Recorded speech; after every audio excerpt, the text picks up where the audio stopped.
وہ تیر اندازی والا جی آپ کی بندوق سے یا تیر سے جو مقابلہ ہوتا ہے، تو ایک گول دائرہ ہے چھوٹا سا، تمام دائروں میں ایک چھوٹا سا، یعنی وہ ہے اصل اسی کو نشانہ. ٹارگٹ کیا جاتا ہے. اسی طریقے سے انسان جب پیدا ہوتا ہے تو یہ موت کے نشانے پہ ہوتا ہے. اب جب وہ ٹارگٹ پورا ہو جاتا ہے نیچے سے ہی وہ نشانے پر آگے فٹ ہوتا ہے، گولی چلی اور یہ گئے، انسان جو ہے مرا. تو یہ موت کے نشانے پر ہر وقت رہتا ہے. یعنی انسان کو ہمیشہ اپنی موت یاد رکھنی چاہیے. 20 سال 18 سال 50 سال 100 سال امیری غریبی اس سے کوئی رشتہ نہیں. ہر وقت انسان موت کے نشانے پر ہے. ایک تو یہ فطرت آپ نے بیان کی. دوسرا نیچر آپ نے جو فرمایا جو ہمارے موضوع کے تحت ہے وہ یہ کہ دنیا مصائب اور مشکلات کی آماجگاہ ہے. مولا اپنے اس فقرے میں فرماتے ہیں کہ جس طرح سے آدمی مقابلہ نہیں کرتا ہے کسی چیز کو حاصل کرنے کے لیے، اس طرح مصیبتیں آپس میں مقابلہ کرتی ہیں انسان تک پہنچنے میں. کیا کہنا ہے؟ ایک چلی کی دوسری اس کے پیچھے، ابھی ایک ختم نہیں ہوئی کہ 10 اس کے دروازے پر کھڑی ہیں. تو یہ چاہے آدمی کی دنیا میں مصیبتیں نہ ہو ہی نہیں سکتا، اس لیے کہ دنیا کی زندگی کا نیچر ہی مصیبت ہے. یہاں کبھی آرام ہے اور کبھی بے چینی ہے، بیماری ہے کبھی صحت ہے. ایک طرفہ زندگی کا معاملہ دنیا میں نہیں ہے. ایک طرفہ معاملہ مرنے کے بعد ہے، یا آرام ہی آرام یا تکلیف ہی تکلیف. کیا کہنا ہے؟ سبحان اللہ. یہاں پر جو کچھ ہے وہ دونوں مل کر کے ہے. مصیبتیں ہیں، مشکلات ہیں، سب پر ائمہ معصومین علیہ السلام مصیبت آئیں، مشکلات آئیں. تو مدد جو ہے آپ کے مشکلات اور مصائب اور یہ دکھ درد جو ہے یہ یہاں کے نیچر میں ہے. تو جب یہاں کے نیچر میں ہے تو ظاہر بات ہے ہمیں مدد حاصل کرنا ہے. تو چونکہ اللہ نے کائنات کو بنایا ہے، اس کے نیچر کا وہ خالق ہے، لہذا وہ یہ جانتا ہے کہ یہ انسان کہاں جائے اور کون سا ذریعہ اختیار کرے کہ جس کے ذریعے سے اس کو مصیبتوں سے نجات اگر نہ مل پائے تو کم سے کم سکون مل جائے، سکون مل جائے. لہذا اس میں قرآن مجید کہہ رہا ہے استعینوا بالصبر والصلاۃ، تم مدد طلب کرو دو چیزوں کے ذریعے سے، ایک ظاہری طاقت اور ایک باطنی طاقت. کیا کہنا ہے؟ ظاہری طاقت کا نام نماز ہے اور باطنی طاقت کا نام صبر ہے. روایتوں میں زیادہ تر مفسرین نے یہ بیان کیا ہے کہ صبر جو ہے روزے کا نام ہے. پیغمبر اسلام حضرت محمد مصطفیٰ صلی اللہ علیہ وآلہ وسلم کے سلسلے سے روایت بہت زیادہ مفسرین نے نقل کیا. اس میں یہ کہا ہے کہ پیغمبر اسلام پر جب کوئی مشکل آتی تھی تو پیغمبر خدا روزہ رکھتے تھے اور نماز پڑھتے تھے. یعنی دونوں سیرت ملتی ہے کہ مشکل آئی تب بھی روزہ رکھا جی، اور جب مشکل دفع ہوئی تو سورہ دہر بتا رہی ہے کہ روزہ رکھا. سبحان اللہ. لہذا سیرت ائمہ معصومین علیہ السلام میں مشکلات کے مقابلے کے لیے روزہ رکھا. روزہ رکھنے سے کیا ہوتا ہے؟ روزہ رکھنے سے آدمی اندر سے، میں نے اس سے پہلے بات ہو چکی ہے، قوت ارادی، اس کے ارادے کی جو طاقت جو نفس کے اعتبار سے اندرونی، یہ ایک الگ موضوع ہے مستقل. انسان جو ڈپریشن میں جاتا ہے اصل میں قوت ارادی کمزور، اس لیے ڈپریشن میں جاتا ہے. بہت اچھی بات ہے. سبحان اللہ. اور ایک مستقل الگ موضوع ہے یہ، اور اس میں سب مبتلا ہیں. لہذا اس پر بہت سی روایتیں ہیں، آیتیں ہیں اور معصومین علیہ السلام کی دعائیں ہیں وغیرہ. ایک الگ موضوع، بہرحال ادھر جانا نہیں ہے. تو یہ اندر جو ہماری قوت ارادی ہے، جو ہماری گویا ڈیفنس طاقت ہے، دو. ایک ڈیفنس کرنے والی وہ ہے جو جسم کی بیماریوں سے لڑتے ہیں. ایک ڈیفنس کرنے کی طاقت ہے جو مانوی بیماریوں سے لڑتے ہیں. وہ مانوی بیماریاں کیا ہیں؟ آدمی کو اندر ہی اندر جو ہے کھوکھلا کرنا، اندر ہی اندر نیگیٹو پوائنٹ پہ بات کر کے آدمی کو ڈپریشن کی طرف لے جانا. روزہ کیا ہے؟ یہ قوت ارادی کو اسٹرانگ کر دیتا ہے، بہت ہی مضبوط کر دیتا ہے. جب یہ مضبوط ہو جاتا ہے تو یہ بڑی بڑی مصیبتوں میں بھی پرسکون رہتا ہے، جیسا کہ مولا کائنات پرسکون تھے، امام حسین علیہ السلام پرسکون تھے، خاندان اہل بیت، چھوٹے چھوٹے بچے کربلا میں پرسکون کیوں تھے؟ اس لیے کہ ان کی قوت ارادی مضبوط تھی. روزے کے ذریعے سے قوت ارادی مضبوط ہوتی ہے، اور نماز کے ذریعے سے انسان کا جسم طاقتور ہوتا ہے. لہذا ایک مدد کا راستہ جو بنایا ہے، ایک ظاہری ہے کہ ظاہر کے ذریعے سے تم مدد طلب کرو، اور ایک ہے جو خاموش ہے. اور روزہ چونکہ اندرونی طاقت کو مضبوط کرتا ہے، اسی لیے قرآن مجید نے اس بات کی طرف اشارہ کیا ہے. اب دیکھیے اس سلسلے میں حدیث میں ہے مولا کائنات جو مشکل کشا کائنات ہے، مشکل کشائے کائنات ہے، اس میں کوئی شک نہیں ہے کہ ہر دور کی مدد کی ہے مولا کائنات نے، انبیاء کی مدد کی ہے مولا کائنات نے، مشکل کشائے کائنات ہیں مولا کائنات. مگر جب مشکل کشا پر کوئی مشکل آتی ہے تو روایتیں کہتی ہیں مولا مسجد جاتے تھے، نماز پڑھتے تھے 2 رکعت اور اللہ سے مدد طلب کرتے تھے، اللہ سے مدد طلب کرتے تھے. اب ہمارے لیے دیکھیے بہت سی یعنی روایتیں ہیں اور میں ان تمام تفصیل کی طرف نہیں جانا چاہتا ہوں، مگر اس سلسلے میں خود امام جعفر صادق علیہ السلام کی روایت ہے کہ جب بھی مولا کائنات پر کوئی مشکل گھڑی آئی یا کوئی مشکل وقت آیا، کوئی مصیبت کی گھڑی آئی ہے تو آپ نے نماز کے ذریعے اللہ سے مدد طلب کی. یہ چھٹے امام جعفر صادق علیہ السلام کی روایت ہے. اور کبھی بھی ہمارے ائمہ معصومین علیہ الصلوۃ والسلام نے جب بھی مصیبت آئی ہے تو انہوں نے جس چیز کو اختیار کیا ہے وہ نماز ہے. آپ کو اس سیرت میں ملے گا. دیکھیے ہمارے تھوڑی سی مشکل آتی ہے تو سب سے پہلے نماز چھوڑتی ہے، تھوڑی سی ہنسی اور خوشی آتی ہے، خود تھوڑے سے اگر یعنی مطلب خوشی کا ماحول بنتا ہے سب سے پہلے نماز چھوڑتی ہے. سب سے مظلوم، میں یہ بات اکثر کہا کرتا ہوں، ممبر سے بھی کہتا ہوں، سب سے مظلوم ذات امیر المومنین علیہ السلام کی کہ چاروں طرف سے یلغار مولا کائنات پہ ہوتی دشمنوں کی، یہ جتنے بھی ناصبی ہیں خوارج ہیں ساری یلغار مولا کائنات پر. اور سب سے مظلوم اگر عبادت مولا کائنات کی پسندیدہ عبادت نماز ہے اور سب سے مظلوم یہی عبادت ہے. اس سے ٹکراؤ پیدا کرنا، اس کے سلسلے سے گفتگو کرنا، یہ سب کیا ہے؟ یہ مظلومیت ہے امام علیہ السلام کی پسندیدہ یعنی عبادت کی. لہذا ہم نماز کے ذریعے سے اللہ سے مدد طلب کریں، اہل بیت سے بھی مدد طلب کریں. نماز کے ذریعے ہم 2 رکعت نماز استغاثہ امام زمانہ علیہ السلام پڑھیں، نماز استغاثہ امام زمانہ علیہ السلام پڑھیں، پھر امام علیہ السلام کو سلام کریں، کہے فریاد ہے مولا ہم آپ کی بارگاہ میں آئے. نماز کے ذریعے سے ہم اپنے وجود کو پاکیزہ بنائیں، نماز کے پانی سے اور استغفار کے حوض پر جا کے اپنے آپ کو دھلیں، پاک کریں، جسم کی بد کرداری اور جو ہے بے ایمانی اور دین کے خلاف جتنے بھی ہم نے عمل کیے ہیں ان تمام بدبو کو ختم کریں اور استغفار کا اسپرے وغیرہ ڈالے ہولیں 2 رکعت نماز کے ذریعے سے. اور پھر کہیں مولا فریاد ہے میں آپ کا غلام ہوں، اگر آپ میرا کام یہ نہیں کریں گے تو کون کرے گا؟ نہیں، اور خود مولا کائنات کی ایک جو نماز حاجت ہے اس میں غلط فہمی بھی دور ہو سکتی ہے بہت آسانی کے ساتھ، مگر اس میں جو نماز حاجت مولا کائنات کی ہے اس میں صاف صاف یہ جملہ ہے کہ اللہ اگر تو بہتر سمجھتا ہے اس کو میرے لیے تو اسے ضرور پورا کر دے. اور اگلا جملہ یہ ہے کہ اور اگر تو اسے میرے لیے میرے حق میں بہتر نہیں سمجھتا ہے تو میری اس دعا کو رد کر دے. تو اللہ بہتر سمجھنے والا ہے، بالکل ویسے ہی کہ جیسے کہ بہت ساری بچوں کی خواہشیں ماں باپ پوری اس لیے نہیں کرتے ہیں کہ وہ بچوں کے لیے بہتر کیا ہے وہ سمجھتے ہیں. اس بات خود اس میں دعا افتتاح جو امام زمانہ علیہ السلام جی ہاں اس میں موجود ہے. اس میں ایک جگہ امام نے فرمایا میرے مالک میری دعا تو نے قبول نہیں کی تو میں برا مان گیا، اور جب بعد میں نے انجام دیکھا تو میں نے کہا بہت اچھا ہوا تو نے قبول نہیں کی دعا میری. بے شک بے شک. آئندہ اور مستقبل فیوچر تو اللہ جانتا ہے، بندہ اپنے حساب سے مانگتا ہے اور اللہ اپنے کرم کے اعتبار سے دیتا ہے، اپنے کرم کے اعتبار سے دیتا ہے.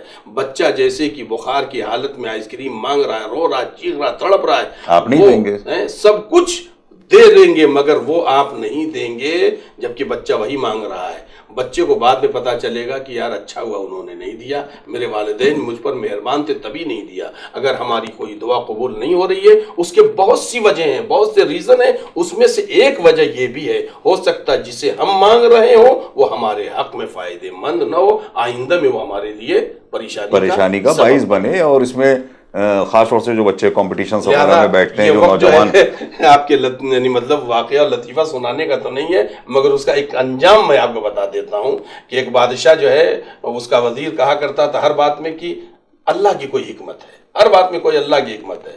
ایک روز چھری لیے تھا بادشاہ، انگلی کٹ گئی تو اس نے کہا اللہ کی کوئی حکمت. بادشاہ کو غصہ آ گیا. یعنی یہ سچے واقعات میں، یہ نہیں کہ کوئی کہانیوں میں ہے. بادشاہ کو غصہ آ گیا، اس نے بند کروا دیا جیل میں. شکار کا وہ بڑا شوقین تھا، گیا شکار کھیلنے. دوسرے روز وہ ذرا سا سپاہیوں سے الگ ہو گیا، کچھ ایسے علاقے میں پہنچ گیا جہاں پر ایسے انسان رہتے تھے جو یعنی کلچرڈ نہیں ہوتے تھے، مطلب جو آدیواسی ٹائپ کے. جی جی جی. اب ان لوگوں کی اس دن عید تھی اور عید کے دن وہ اپنے خدا پر وہ قربانی چڑھاتے تھے کسی انسان کی، اس کو پکڑ لیا، لے گئے پکڑ کر کے. بادشاہ کہ ہمیں بلی چڑھانا ہے، مگر ایک کی نظر پڑ گئی اس کی انگلی میں کیا ہوا، پٹی کو کٹا، کہا نہیں مایوب نہیں چڑھائیں گے. بالکل مکمل ہونا چاہیے. کیا چھوڑ کہنا دیا ہے، سبحان بادشاہ اللہ. چھوٹ کر کے آئے تو سب سے پہلے وہ قید خانے پہنچا, کہا بھائی مجھے یہ تو حکمت معلوم ہو گئی اللہ تعالیٰ کی کہ انگلی کیوں کٹی, مگر تو جیل میں کیوں گیا یہ حکمت نہیں معلوم ہو بھائی. کہا اس کی حکمت یہ ہے کہ اگر میں صحیح ہوتا تو تیرے ساتھ جاتا. کیا کہنا ہے, سبحان اللہ سبحان میں اللہ. پکڑا جاتا میری بلی چڑھائی جاتی, اس لیے مجھے جیل میں ڈال دیا اللہ نے. سبحان اللہ حکمت سبحان خداوندی اللہ. بہرحال جو ہے اس کو ہم سمجھ نہیں پاتے ہیں, سبحان اللہ لہذا سبحان اللہ. مدد طلب کرنے کی ہمارے بیت علیہ السلام سے مدد طلب کریں. ہاں البتہ یہ ہے کہ ہم جو اہل بیت سے مدد طلب کرتے ہیں اس میں در حقیقت مومن کہنا کیا چاہتا ہے؟ مومن یہ کہنا چاہتا ہے آپ شفیع ہیں, ہماری زبان نجس ہے, ہمارا کردار صحیح نہیں ہے, مگر آپ کریم ابن کریم ہیں. آپ اگر سفارش کر دیں گے اللہ کی بارگاہ میں تو ہمارا یہ کام ہو جائے گا. ہم جو یہ کہتے ہیں یا علی مدد, در حقیقت ہم کیا کہنا چاہتے ہیں؟ میرے مولا علی کے صدقے میں میرے اللہ میری مدد کر.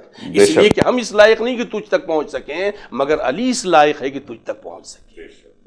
لہذا ہم یہ جو مدد طلب کرتے ہیں, اور قرآن مجید نے بھی بہرحال, اور یہ انسانی عقل یہ کہتی ہے ایک دوسرے کی مدد کرنا اور ایک دوسرے کے کام آنا, یہی انسانیت, یہی آدمیت, یہی اسلام ہے. لہذا اگر ہم مدد طلب کرتے ہیں تو قرآن مجید نے ہمیں راستہ بتایا ہے, استعینوا بالصبر والصلاۃ. تم ادھر ادھر نہ جاؤ بلکہ نماز اور روزے کے ذریعے. جیسے کہ ہم ابھی قبلہ نے فرمایا کہ ائمہ کے ذریعہ ائمہ کا توسل ہم کرتے ہیں, اسی طریقے سے مدد کا ایک یہ بھی رخ ہے کہ ہم نماز اور روزے کے ذریعے, کیونکہ وہی جو نفس کی پاکیزگی یا اللہ سے قربت, خاص طور سے روزے کے لیے تو حدیث بھی ہے کہ اللہ کو اپنی تمام عبادتوں میں سب سے زیادہ روزہ پسند ہے, روزے کی عبادت پسند ہے, کیونکہ اس میں آدمی بالکل خالص اللہ کے لیے ہوتا ہے. یعنی وہ باتھ روم میں بھی گیا ہے جہاں وہ آسانی کے ساتھ پانی کے ساتھ ہے, جی جی, مگر وہ ایک اکیلی جگہ ہے کہ جہاں پر بالکل تنہا ہونے کے باوجود بھی وہ خدا کو اپنے قریب محسوس کرتا ہے.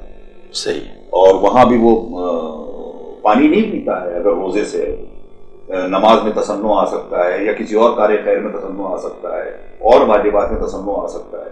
بہت سارے لوگ ہیں حج کرنے جب جا رہے ہوتے ہیں تو ماشاءاللہ بڑی لمبی لمبی دعوتیں ہوتی ہیں, سب ہوتا ہے, تو اس میں تسنع آ سکتا ہے تھوڑا جی. لیکن روزہ جو ہے خود افطار میں بھی تسنع آ سکتا ہے اگر آدمی جو ہے, لیکن جس حالت روزہ میں جتنی دیر ہے آدمی اتنی دیر وہ خالص ہے بالکل اللہ کے لیے, اپنے اللہ کے لیے وہ روزہ رکھتا ہے. اب ایک سوال بڑا کنٹروورشل ہے, پھر آیا ایک سوال میرے پاس. اصل میں آج کل ہونے لگا, ذرا سا میں پس منظر سے بھی ہلکا سا آپ کو بھی تجربہ ہوگا, وہ کیک آتے ہیں اور کسی کے افطار جب لوگ بیچتے ہیں تو, اور اس کے اندر بڑی قیمتی چیزیں بڑی بڑی بیکریز سے کر کے ڈبے میں, اور ایک ایک ہی پیس ہوتا ہے سب, تو ظاہر ہے اس کی قیمت زیادہ ہوتی ہوگی, یا بڑے سجے ہوئے خوبصورت ڈبوں میں بھی آتا ہے سب.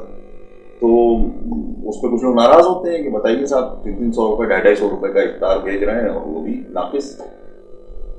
تو ایک سیدھا سا سوال یہ ہے کہ پہلا کہ معصومین یا اللہ کی نظر میں ہمارے افطار بھیجنا کیسا ہے, اور بھیجیں تو اس میں ہمارا طریقہ کار کیا ہونا چاہیے کہ سب کچھ رہے. دیکھیے افطار کے سلسلے میں بھلا روایتیں تو ہیں کہ افطار کرانے کا بڑا ثواب ہے. جی بے شک. ولو ایک کھجور سے افطار کرا دے آدمی, اور افطار کرانے میں بہرحال دیکھیے ہم سوء ظن سے تو کام نہیں لے سکتے ہیں مومنین کے بارے میں, حسن ظن ہی سے ہم بات کریں گے کہ ہر آدمی اپنی حیثیت کے حساب سے بھیجنا چاہتا ہے افطار. مگر میں مومنین سے یہ کہوں گا کہ سب سے بڑی اور بہترین اور قبول افطار وہ ہے آدمی اپنی حیثیت ان لوگوں کے لیے دکھائے جن کو کچھ نصیب نہیں, کیا کہنا ہے, بالخصوص آج کل کے زمانے میں. اور افطار یوں کرانا مطلب آپ بھی کھاتے پیتے ہیں, وہ بھی کھاتے پیتے ہیں, عزیز اقارب آپس میں ایک جگہ بیٹھنا ان کا, یا ایک ان کو یعنی مطلب یہ سامان بھیجنا, اس سے کیا ہے تالیف القلوب ہوتا ہے, یعنی دل جو ہے ایک دوسرے سے جڑتے ہیں. یہ بھی ایک کیا جائے. اس میں بھی بہرحال آدمی اس بات کا لحاظ رکھے کہ دولت کی نمائش نہ ہو, خلوص کی نمائش ہو. جو عام طریقے سے نارمل طریقے سے ہو سکتا ہے کہ ہمارا کوئی مطلب عزیز بہت دولت مند ہے ہمارے یہاں بھیجے وہ 500 روپے کا وہ، اور اب ہم کو بھیجنے کی بری ہے تو ہم شرما رہے ہیں، یار ہم تو 50 روپے کا بھی مشکل ہے بھیجنا، اب کیسے ہم اس کے یہاں بھیجیں؟ تو ایسا نہ ہو کہ کسی کے عمل سے دوسرا عزیز جو ہے شرمندہ ہو، ذرا اس کا بھی بہرحال لحاظ رکھنا چاہیے۔